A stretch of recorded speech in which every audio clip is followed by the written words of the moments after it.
Meghan's nose for fashion. Duchess wears £2,510 dress by Givenchy as she attends her first solo engagement at Royal Academy, and even takes part in a Maori greeting. The Duchess of Sussex was barely able to contain her giggles as she took part in a traditional Maori greeting during her first solo engagement on Tuesday. While being introduced to a Maori guest at the opening of Oceania at the Royal Academy of Arts, Meghan, 37, did a hangi, the traditional Maori greeting of touching noses and foreheads.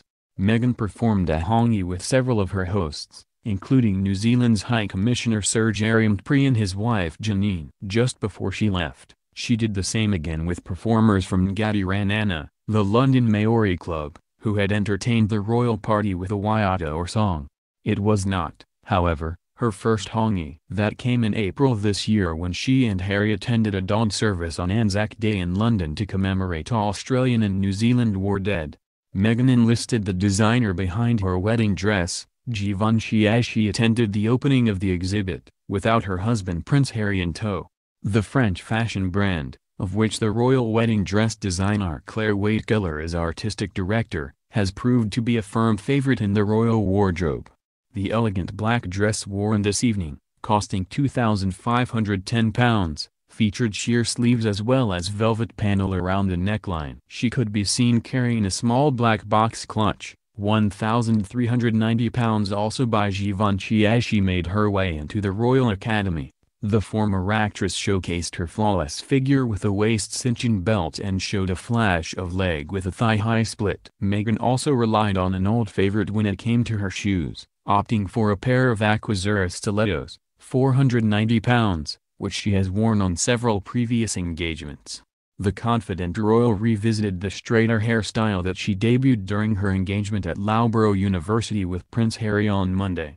While given a tour of the exhibit, Meghan viewed many of the 200 artifacts on show at the exhibition and told New Zealand video artist Lisa Rooney, "It's so special. It's spectacular." The Duchess said it was a perfect introduction to the region she and Harry will be visiting next month. "It's a great introduction to the sights and sounds of that part of the world," she added. Earlier, when Meghan first arrived, she practiced her hangi when she was shown a large artwork by 4 female New Zealand women, a blue tarpaulin woven into a large cloth that symbolized a rising wave.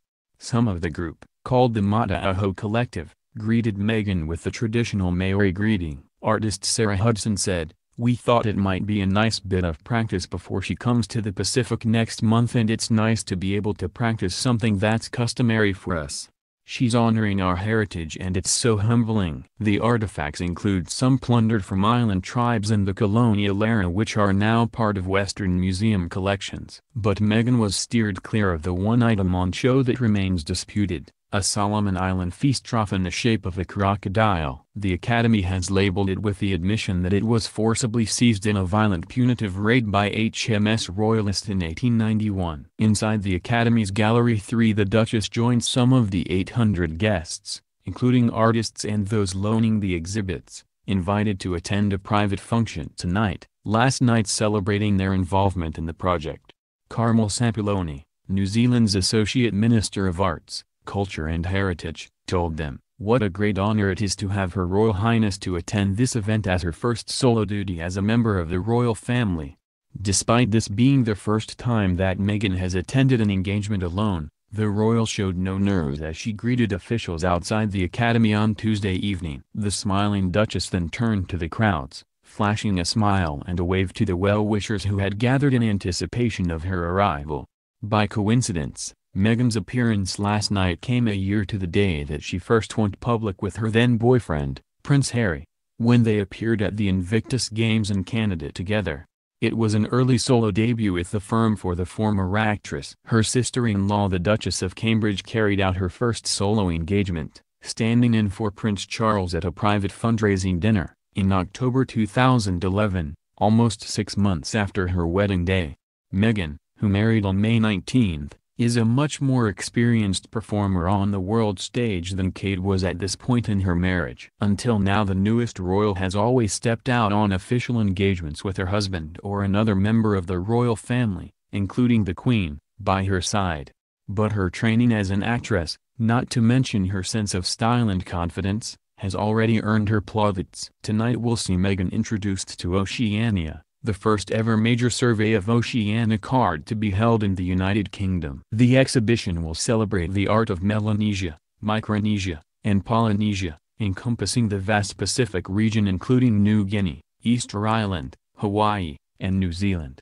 Oceania will bring together around 200 works from public collections worldwide, spanning over 500 years. The exhibit also marks the 250th anniversary of the Royal Academy, which was founded in 1768, the same year Captain James Cook set out on his first Endeavour expedition. The exhibition will be organized around three main themes. Voyaging will look at life on the water as revealed through the stories of indigenous navigation. Placemaking will explore the settlement of communities, and Encounter will focus on trade and exchange in Pacific cultures. During the visit, the Duchess will receive a tour of Oceania, spending time viewing exhibits from different regions including New Zealand, Fiji, the Kingdom of Tonga and Australia, which she and the Duke of Sussex will visit in October. Her Royal Highness will also meet the exhibition's curators and artists as well as descendants linked to the works displayed and view a short performance of Ngati Ranana, a Maori cultural group. The Duke and Duchess of Sussex's program during their official visit to Australia, Fiji, the Kingdom of Tonga, and New Zealand next month will focus on youth leadership, environmental and conservation efforts. Oceania will run at the Royal Academy of Arts from 29 September, 10 December 2018.